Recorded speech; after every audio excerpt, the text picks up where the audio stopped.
Wij dachten, na de val van de muur, dat het westerse vrije marktmodel zou zegevieren. Maar zij kopen nu onze bedrijven op.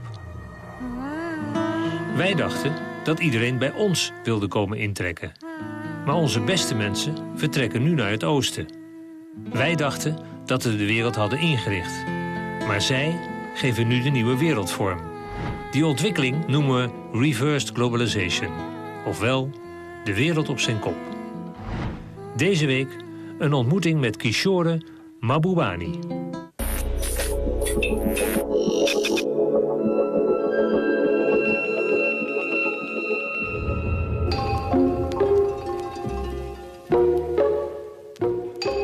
Kishore Mahbubani werkte 33 jaar lang als ambassadeur van Singapore. De Aziatische stadstaat die in 30 jaar met harde hand tot economische voorspoed werd gedwongen door de autocratische leider Lee Kuan Yew. Singapore wordt een politiestaat genoemd, maar ook een economisch wonder. De huidige Chinese leiders beschouwen Singapore in ieder geval als hun grote voorbeeld. Democracy worship is a sacred cow in Western thinking. Net als Lee Kuan Yew stelt Mahbubani eerst economische welvaart en dan democratie. Mahbubani's ervaringen met de wereldpolitiek reiken van oost naar west. Too many Western minds are looking at dangers. Few are looking at opportunities. Hij was ambassadeur van Singapore in achtereenvolgens Cambodja, Maleisië en Washington D.C. The capacity of the West to dominate the world is coming to an end. In New York werkte Mahbubani als Singaporees ambassadeur bij de Verenigde Naties. In 2001 en 2002 was hij voorzitter van de Veiligheidsraad. Uiteindelijk keerde hij terug naar Singapore om een rector te worden van de Lee Kuan Yew School for Public Policy, waar een nieuwe Aziatische bestuurselite wordt opgeleid. The vast majority of the world's population has no desire to become carbon copies of the West, and indeed want to evolve their own societies by borrowing some of the Western best practices, but not necessarily all of them. Onlangs verscheen zijn boek The New Asian Hemisphere, waarin hij de gevolgen beschrijft van de onvermijdelijke opkomst van India en China.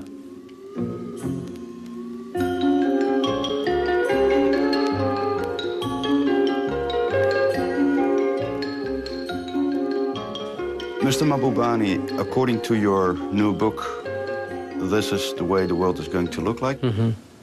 Oh yes, I mean this is a much more natural map of the world, because from the year 1 to the year 1820, the two largest economies in the world were China and India for 18 centuries. It's only in the last 200 years that Europe took off and then North America took off. So when you come back to the 21st century, we come back to the historical norm, where by the year 2050, the 4 largest economies in the world will be number 1, China, number 2, India, number 3, United States of America, number 4, Japan. So this is the natural center of the world. Your last book is called The New Asian Hemisphere, The Irresistible Shift of Global Power to the East. What does the title mean? The title means that we are entering a completely new era of world history. For the last 200 years, world history has been dominated initially by Europe and then by America, combined together in the West. The West will remain the single strongest civilization for a long, long time to come. But the capacity of the West to dominate the world is coming to an end. And the problem the world faces is that there is a natural psychological reluctance to give up power when you've enjoyed it for so long. You know, for a long time, many Western intellectuals believe that as societies modernize, that they will automatically become westernized. And as you know, one of the revolutionary things I say in my book is I distinguish between modernization, and I say in Asia, with modernization, you don't get westernization, you get modernization and de-westernization. And that, I know, is creating a great deal of cultural anxiety in the West. And that's where the European intellectuals have got to understand how history has changed, how the world is so different from the way that they could dominate the rest of the world. And it's easiest to illustrate this with a very simple, clear examples. We're now in the 21st century, but we still have a rule that says to become the head of the most powerful world's economic institutions, okay? To become the head of the IMF, you must be a European. To become the head of the World Bank, you must be an American. And 3.5 billion Asians don't qualify, even though they have the world's fastest growing economies, the world's largest pool of foreign reserves, now producing more PhDs in economics than anybody else, and no Asian qualifies. I mean, this is completely absurd. But the fact that such an absurdity continues shows the reluctance of the West to give up its domination of the world. You know, if you look at the IMF voting, you know, how can Belgium have a larger share of voting in the IMF than China? Come on. You have to come out of the 19th and 20th century mental maps that you've had. Your assumption that, you know, we can do whatever we want. We don't have to adjust. We don't have to adapt. We can make the demands on the world cannot make demands on us. And that change in mindset hasn't happened yet.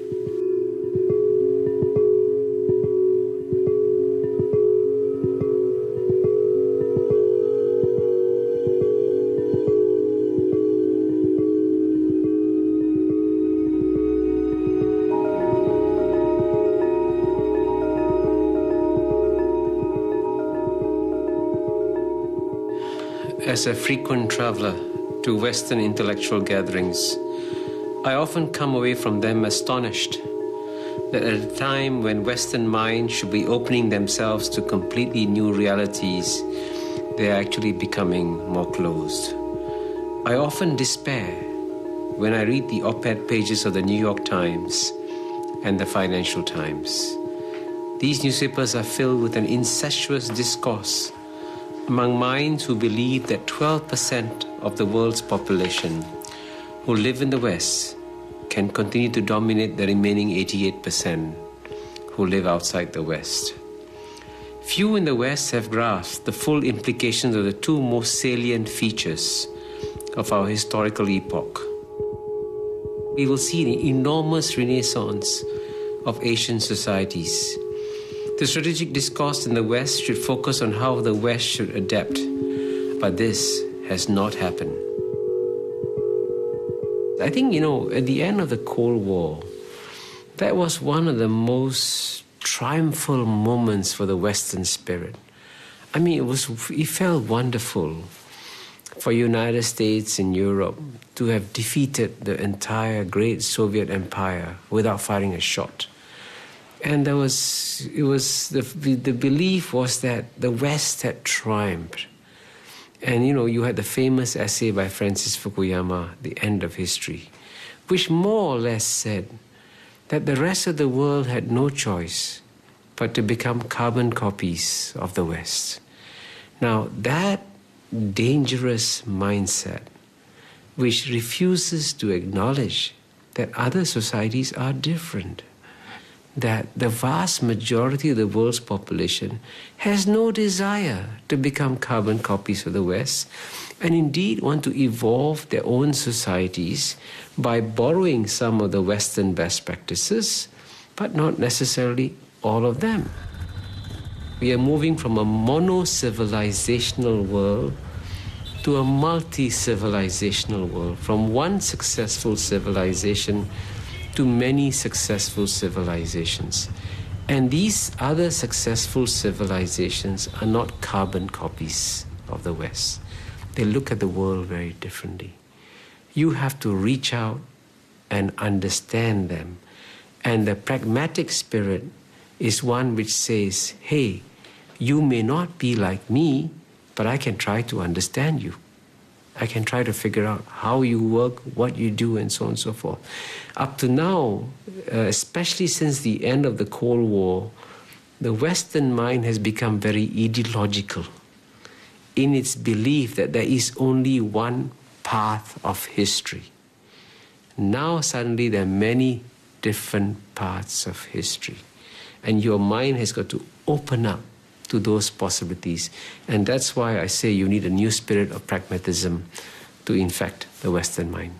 It sounds like a nightmare for Western minds, actually. No, I hope it's not a nightmare, because, the reason why Asian societies are succeeding now is because they have finally understood, absorbed, and are beginning to implement 7 pillars of Western wisdom.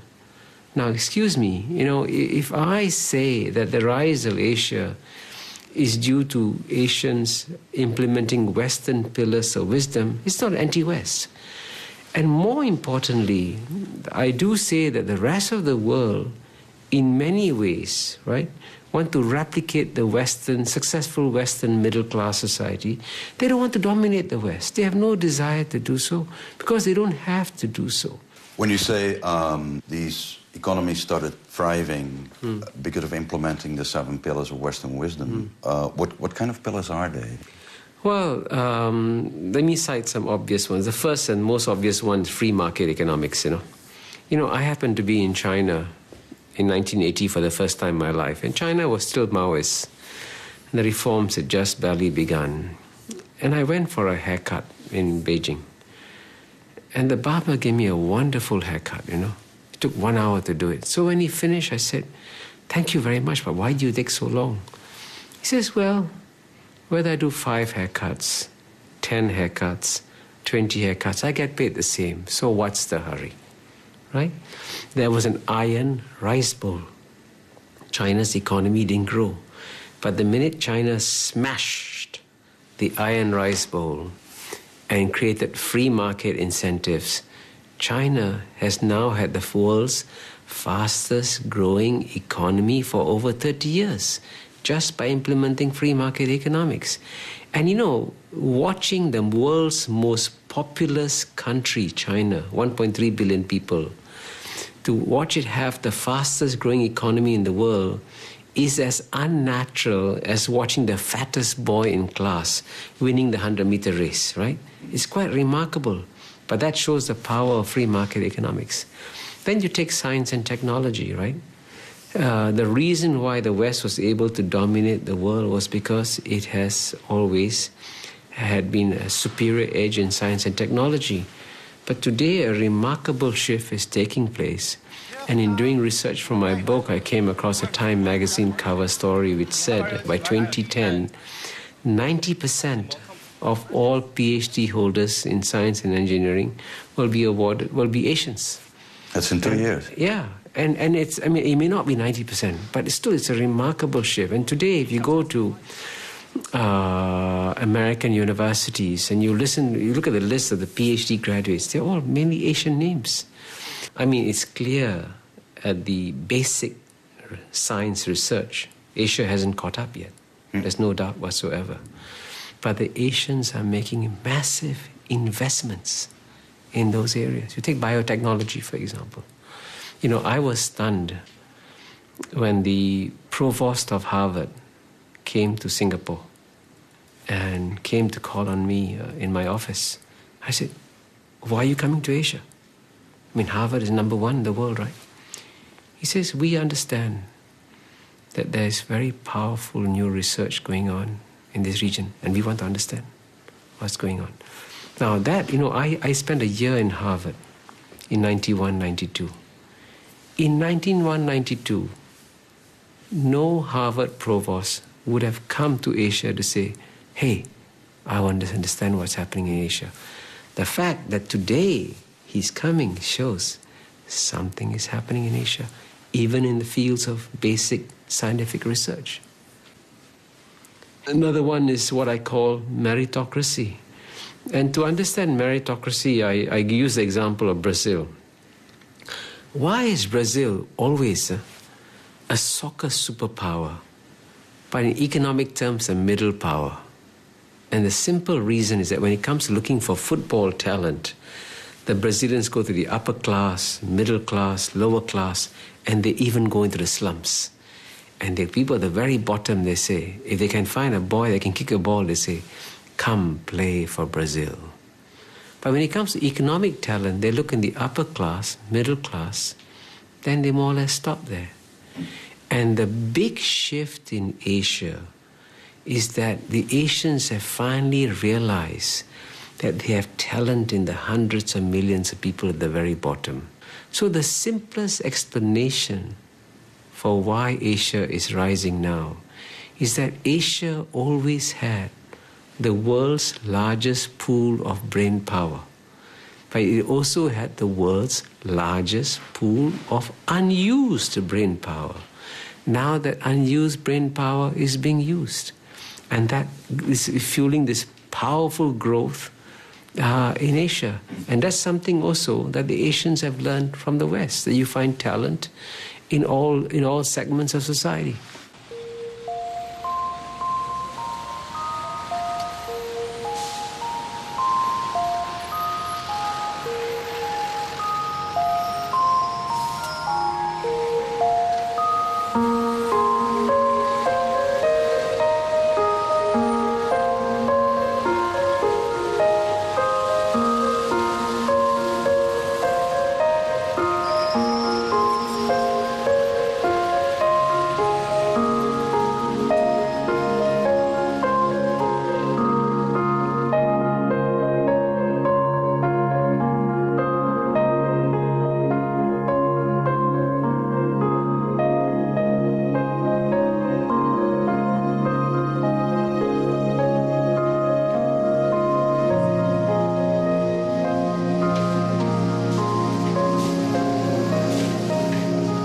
What surprised me in your book is that one of the pillars that I would expect you to include, you didn't include, which is democracy. Mm-hmm. Why is that? Well, I deliberately did not include democracy because the lesson that Asians have learned is that the critical variable in development is neither democracy nor lack of it. You can have a non-democratic society like China succeeding, and you can have a non-democratic society like North Korea failing. You can have a democratic society like India succeeding, and then maybe a democratic society like Philippines not succeeding. So the critical variable in development is not democracy or lack of it. The critical variable is good governance. And that, I think, is what the Asian states should be focused on. And what's interesting about Asia, this is why the Asian story is so fascinating, is that there is no single role model. China is one role model, India is another role model, and they're very different, right? And it's important to understand the diversity of Asia. And for the Asian countries that want to succeed, they have to focus on the elements of good governance. And that's why I say they can implement the 7 pillars of Western wisdom. And by the way, I emphasize the importance of rule of law.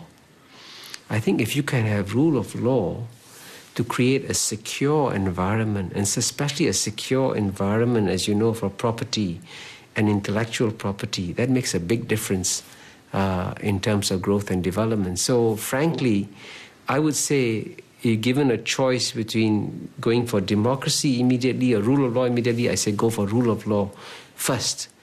Develop your society, and then you will eventually, we will all have to go to democracy. But where do I see that rule of law in China, for instance? Well, good question. If you look at where China was in Maoist times, right? And look at where China is today, right? One of the most precious things that you saw in the American Revolution, as you know, is that they believe in private property. Today, a lot of Chinese have private property, which is protected by the laws of the state and cannot be seized easily. That's why the Chinese economy is growing. If you look at the country that is producing the largest amount of new judges, it's China. And you know what the judges are studying? They're trying to study Western concepts of law and trying to apply it. Because the Chinese government knows that if they don't have rule of law, China will not go to the next stage of economic development. And the higher the stages you go, right? And if you want to attract world-class industries to invest in China, you have to protect intellectual property. Now, the record is a mixed one, but the fact that every year the trend line is positive, and that's what has to happen in all the new Asian states. So basically what you're saying to Western intellectuals is don't preach what the situation should be, but look at what has happened over 20 years. Look at the trend line. I mean, are these societies progressing, changing, opening up? And listen to the voices of their people. I take a very small indicator, right? For a long time, there was a brain drain, right, from Asia to the West. And which was a good thing in many ways. I remember the former Prime Minister of India, Rajiv Gandhi, was asked, aren't you worried about a brain drain? And he gave a brilliant reply. He said, better a brain drain than a brain in the drain. So if these brains can be used and nurtured and developed, they have become potential long-term assets for the Asian economies. And today, guess what? You see a reverse brain drain taking place. You see people with PhDs from American universities going back to India. And guess what? Going back to China. Why? Now, if China was a closed society, an oppressive society with no freedom, why are the best brains coming back to work in Chinese universities? And you know, every year, over 20 million Chinese travel overseas. And you know what? Over 20 million Chinese return home. You don't get what you did in the Soviet Union days. You know, when the Soviets, whenever they had a chance to leave, they would jump ship and seek asylum. Very few Chinese are seeking asylum. They're all going home.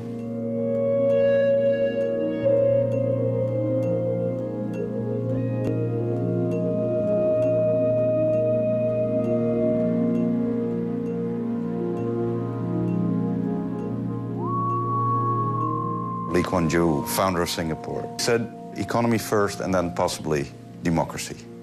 But still to Western ears that sounds like there is something painful in that, in the way that it sounds. You know, I'm glad you said that it sounds painful to the Western ear, because it shows how little the West has studied its own history. I mean, the longest democracy in the world is American democracy, right? They preached the concept of equality of man in 1776. Guess what? It took them almost 100 years, right, to get rid of slavery. It took them 150 years to give the women the right to vote. And it took them almost 200 years till 1960s before the blacks got the effective right to vote. 200 years. Now, if America took 200 years from very auspicious beginnings to achieve full democracy, if China does it in 50 years, pretty fast, isn't it? Pretty good, right? So why do you expect China to be able to do it overnight? You know, the critical thing is that, are these societies opening up and going in the right direction? I mean, certainly Myanmar is going in the wrong direction. No one doubts it. There's no development, no change whatsoever. But China is going in the right direction. So, but this is why many Asians believe that when the West preaches to China, there's some other agenda going on here. Because why can't you see the obvious improvements in China? The real agenda is that you're frightened of China's rise. You're worried of China's rise. And you're trying to look at the deficiencies. And every society's got deficiencies. And in the area of human rights, I actually believe that the whole world should move towards more progressive respect of human rights. We should, in fact, implement the principles of the Universal Human Rights Declaration. I believe in that too. But even the record has been clearly seen, and this is something that the West is not aware of, is that the West has got so many double standards on human rights. The rest of the world sees your double standards. You don't see your double standards and you continue preaching. If Western intellectuals continue to have what I call an incestuous, self-referential, self-congratulatory dialogue among themselves, where they reinforce each other's, prejudice against the rest of the world, then it's very dangerous. Is that something you see very often? Oh, I see it every day. I mean, if you open the newspapers, any international newspapers, International Herald Tribune, the Financial Times, the Wall Street Journal, and look at the amount of lectures they give to China, right? About how China must change, must adapt. Excuse me. The Chinese have had the world's fastest growing economy for 30 years. The Chinese have opened up their society in a profound way. Indeed, one of the most shocking statements I quote is from an Indian intellectual, right? Pratap Bhanu Mehta, who says, the difference between China and India is that India is an open society with a closed mind. China is a closed society with an open mind. And the fact that an Indian intellectual can see that the Chinese mind has opened, and the West cannot see that the Chinese mind has opened, is quite remarkable. But might that also be because democracy is one of the pillars of Western thinking, and China clearly isn't a democratic country? You're absolutely right. I mean, there is, one of the things I hint at in my book is that democracy worship is a sacred cow in Western thinking. And ironically, You talk even about the iconization of democracy, that's right? Iconization of democracy. And I believe, I've said this consistently, that in the long run, all societies have to become democratic. There is no alternative long-term destination. The destination is not in doubt, but the question is about the route.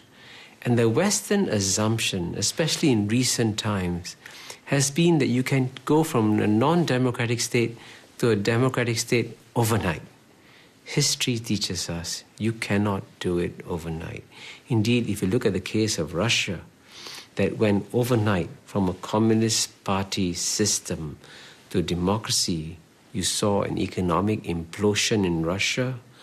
Living standards went down, infant mortality rates went up, life expectancy came down, the Russian people suffered. And indeed, if you want to understand why the Russians are so bitter towards the West, because, at a time when they were suffering in the 1990s, the West was saying, hey, Russia, well done, you're democratic. And, from the Chinese can think, the Chinese can observe how much Russia suffered from an immediate transition. And they observe the West cheering while the Russians were suffering. And they say, that's what the West will do to us. They will cheer when we also suffer. And, you must understand that from the Chinese perspective, if you look back over the last 200 years, the past 30 years have been among the best 30 years for the Chinese people. 400 million people, about the population of Europe, have been lifted up from poverty. That's a powerful gift to the Chinese people. And instead of applauding what the Chinese have done, every day the Western media goes after China. Why don't you have democracy? Why don't you have democracy? And frankly, the Chinese are tired of listening to these lectures. Do they tell you that? Oh yes, of course. And you know, I tell a story in my previous book, Beyond the Age of Innocence, Rebuilding Trust Within America and the World. A Chinese intellectual to me, one of China's most powerful intellectuals, said to me, you know, Kishore, before Guantanamo, when the Americans came to lecture to us on human rights, we would disagree with them officially. But in our heart of hearts, we say, yes, the Americans have a right to lecture us. Their standards of human rights are here. Our standards are here. He said, after Guantanamo, everything changed. And the Chinese said to the Americans, excuse me, we beat up people, you beat up people, what's the difference? Stop lecturing us. First fix your own human rights record. And if you had told me, seriously, 10 years ago, that the first modern developed country to reintroduce torture would be United States of America, I would have said never. It could never happen. The unbelievable has happened. But what is even more stunning is that Western intellectuals still want to preserve the moral high horse and want to be able to give lectures to the rest of the world when their own record is now checkered. And the rest of the world, believe me, looks at this. They can see the double standards. And they say, please stop lecturing the rest of the world. The Chinese are thinking very hard about the future directions of their society. Premier Wen Jiabao says, yes, we know China has to change. Yes, we know that China has to become democratic. But their big challenge is, how do they go from the present system to becoming democratic while preserving the political stability? Because they need this political stability. In the Chinese mind, the biggest worry is not lack of freedom. The biggest worry is what they call luan, chaos. Because throughout Chinese history, there's been a tremendous amount of chaos. And the West doesn't understand this Chinese obsession with order. The Chinese obsession with order is a result of 2,000 years of experience, where you had centuries of disorder. They don't want to go through centuries of disorder. So in the end, it's not the Westerns being afraid of China, but it's the Chinese being afraid of the Chinese. The Chinese are afraid of disorder in China too. And that's why the Chinese want to change gradually. Now, the best way to encourage the Chinese to change gradually is to engage the Chinese. The more Chinese students, the more Chinese tourists who come to Europe and say, hey, why can't we have this in China too? They will be the agents of change. That's the kind of way you transform China. But if you feel good by boycotting China, you create a more closed China. Mao Zedong, you go back and read his statements. He said, it doesn't matter if there's a nuclear war between China and America. Because if you have a nuclear war, all the Americans will disappear, half the Chinese population will disappear, we'll still have half of China. That statement sounds like a Muhammad Ahmadinejad statement. Guess what? Nixon went to Beijing and shook hands with the guy who made the statement. So, what happened to China? China completely transformed itself. So why can't you focus on the society and not the individual?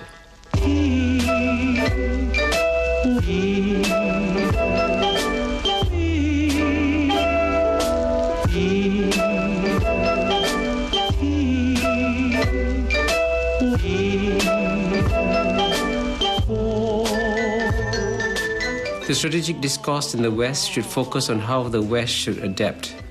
But this has not happened. To make matters worse, the West has gone from being competent to becoming incompetent in its handling of many key global challenges, from the threat of terrorism to climate change to keeping the nuclear non-proliferation regime alive. This incompetence, with naturally disastrous consequences, aggravates the Western sense of insecurity. We are therefore moving towards a real crisis in the management of our world order unless the West changes course. In reflecting on future strategic options, Western minds should reflect on the Chinese wisdom in translating the Western word crisis by combining two Chinese characters, danger and opportunity. Too many Western minds are looking at dangers, few are looking at opportunities.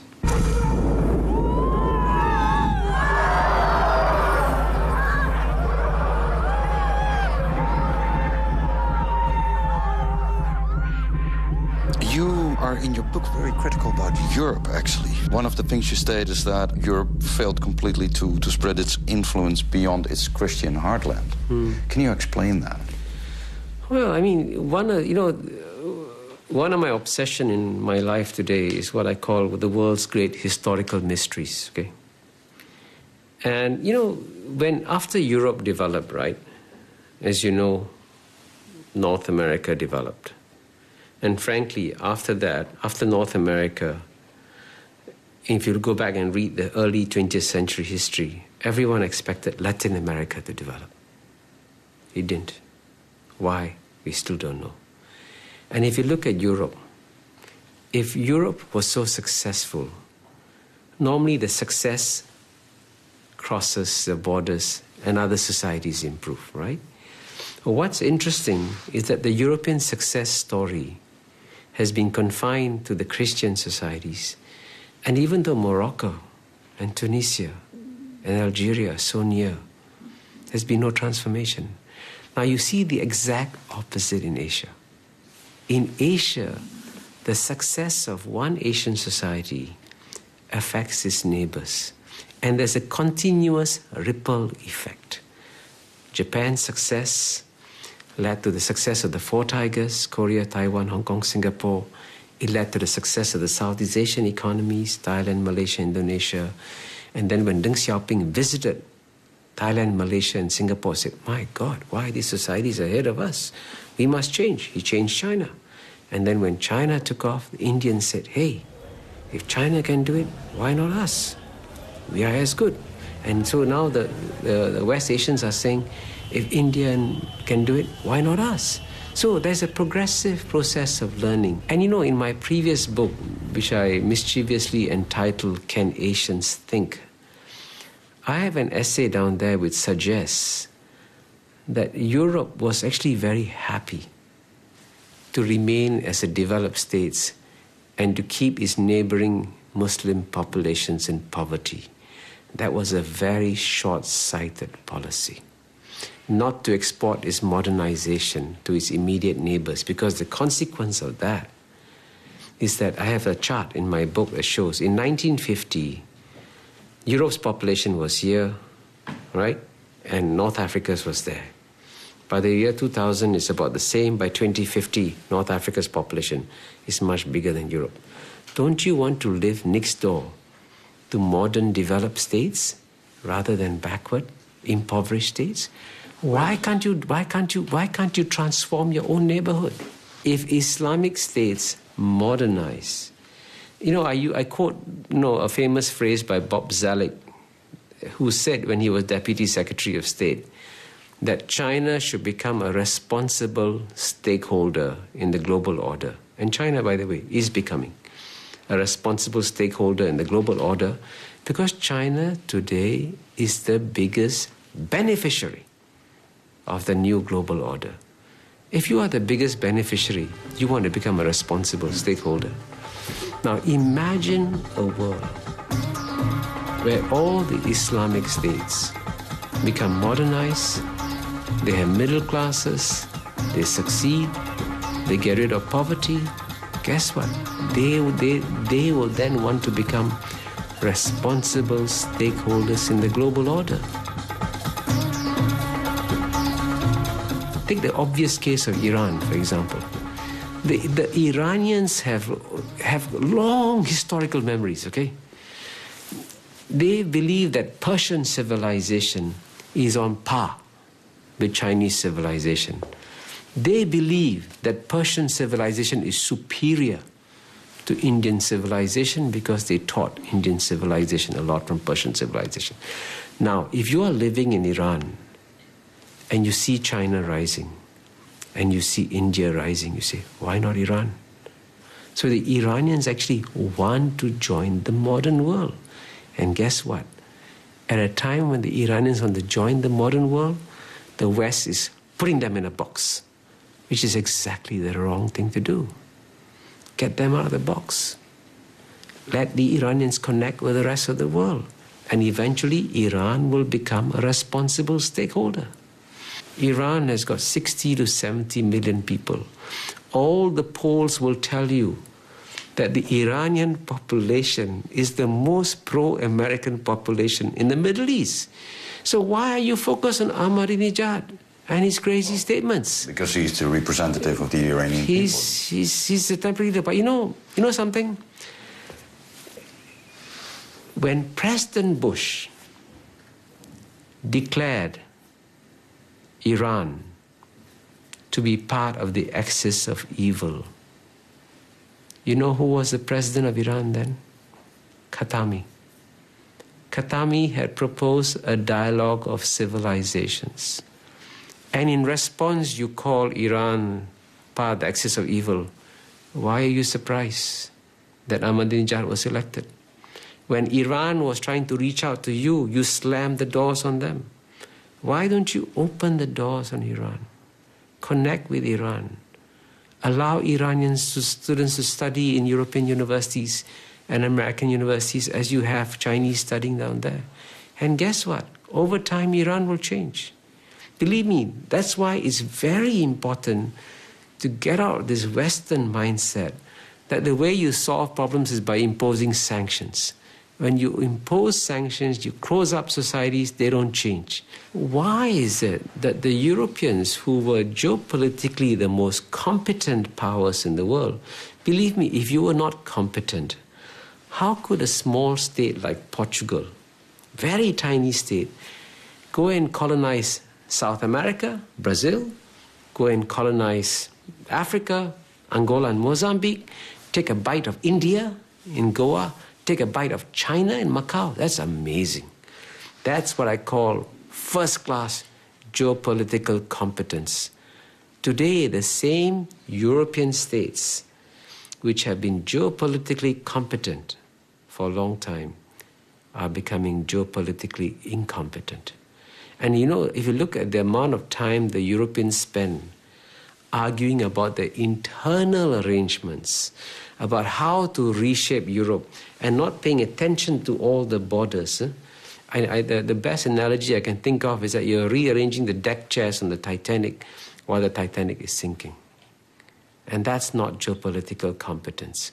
And the first priority in Europe should be try to figure out how to modernize the Islamic states in your neighborhood. And here, the best news that my book has for Europeans, and this is really good news, okay, is that the Islamic states never thought that they could succeed in modernization. But after observing what happened in China and in India and in Asia, saying, we too can do it. And the cover of my book, this is not a picture of Shanghai. This is a picture of Dubai. And I deliberately chose Dubai to send the message that the Islamic states are going to modernize like the rest of Asia.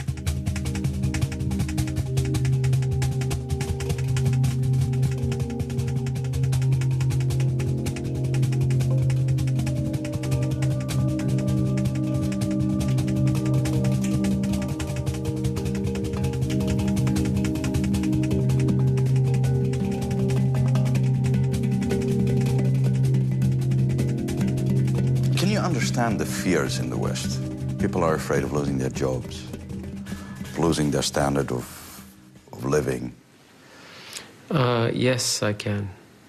And I think that the fears are justified, that with so much change coming, that they will have to adjust and adapt. And you know, it was a European economist, Joseph Schumpeter, who said that with capitalism comes creative destruction, right?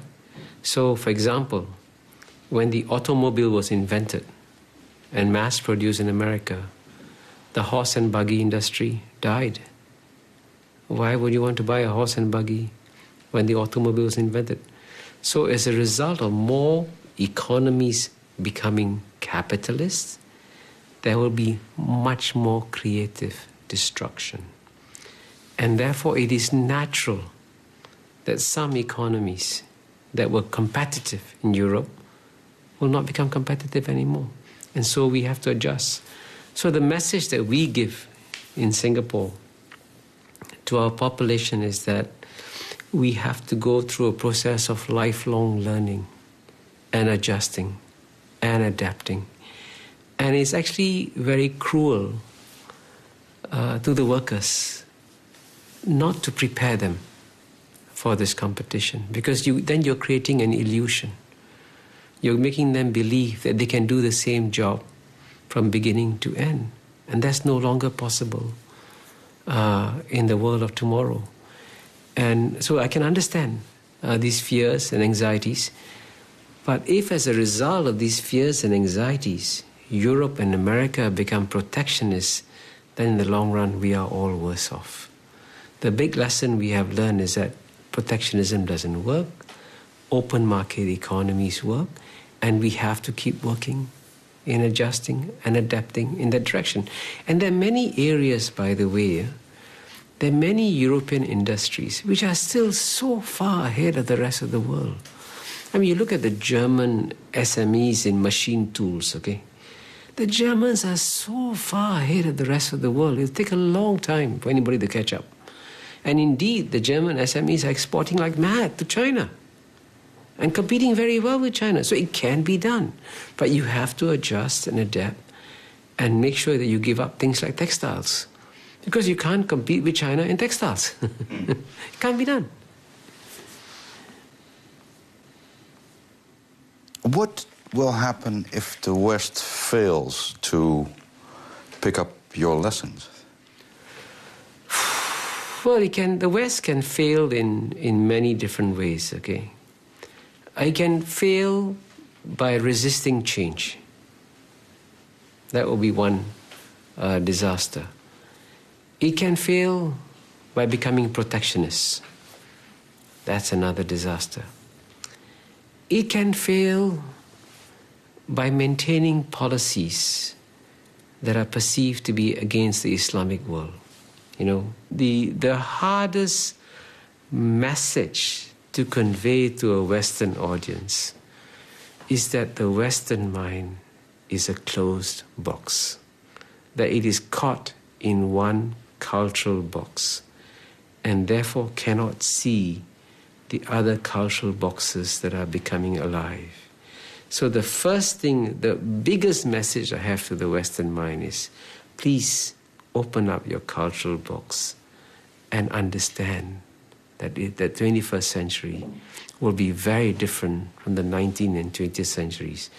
And you keep thinking that the rest of the world has got to adapt. No, no, no. The Western mind has got to adapt more than any other mind.